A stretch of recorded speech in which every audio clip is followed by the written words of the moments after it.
It's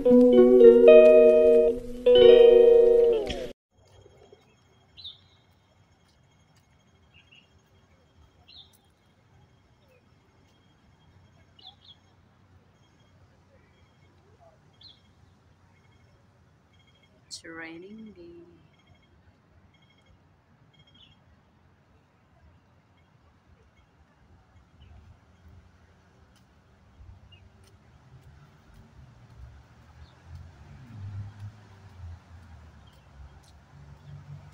Raining day. We're going to take a walk in the morning. The time is 7:40.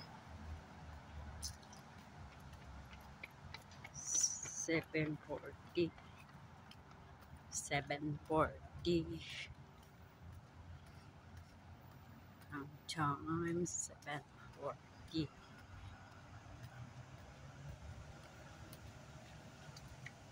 Yan.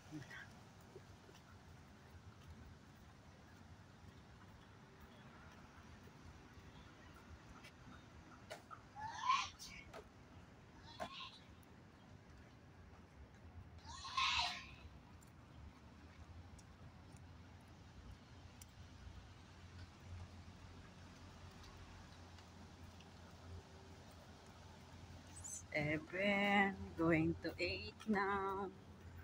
We're going to take a walk in the morning.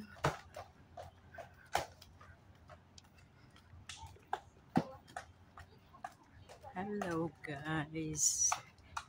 Hello everybody.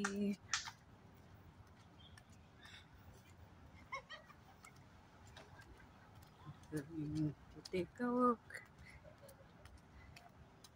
The floor is wet.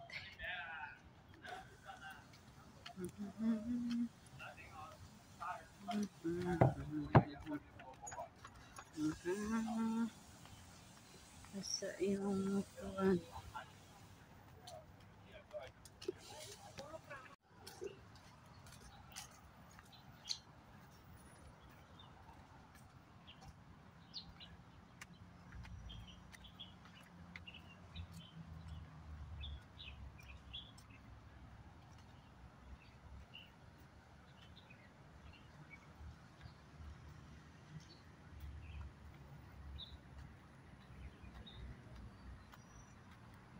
Hello.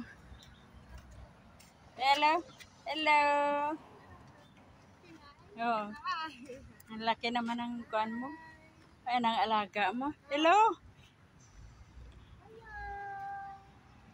Mabuti. Saan ka dito?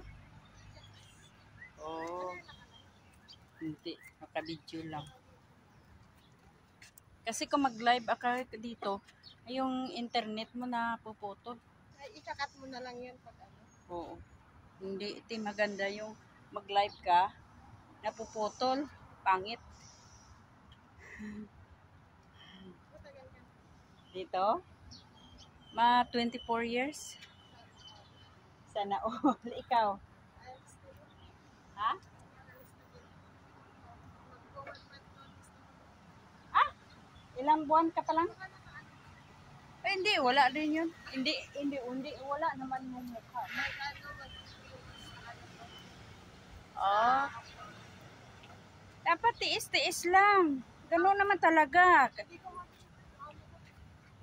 Yung kain, isang araw, isang kanin lang. Oh, magbili ka lang. Pero may amo ka na, bago ka dapat. Mayroon na? Ate, maganda. Pero uwi ka yan sa Pilipinas, ga. Ganun naman talaga.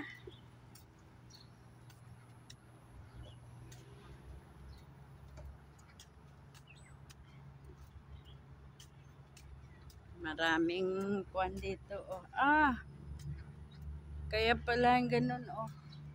Nakuha ng bagyo, sayang naman.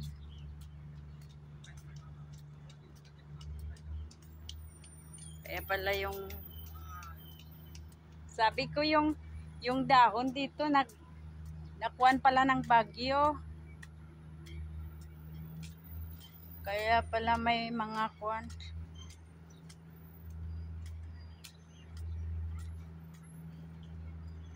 Magtikawok muna ako doon. Sika mag-video. Day off mo din? Hindi ah. Mag-vlog muna. Tapos, akyat na ako mamaya-maya. Saan ka din? Diyan sa Ocean Air. Yan. Ocean Air.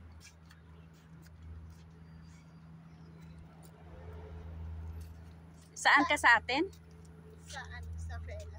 Oo. First time mo nag-abroad? Nagdubay na din ako. Ah, nag-Dubai ka din. Kasi patyaga-tyaga lang. Yung ibig sabihin, paswertihanay ng amo. Swertehan ka na. Alam mo dito nga, yung iba.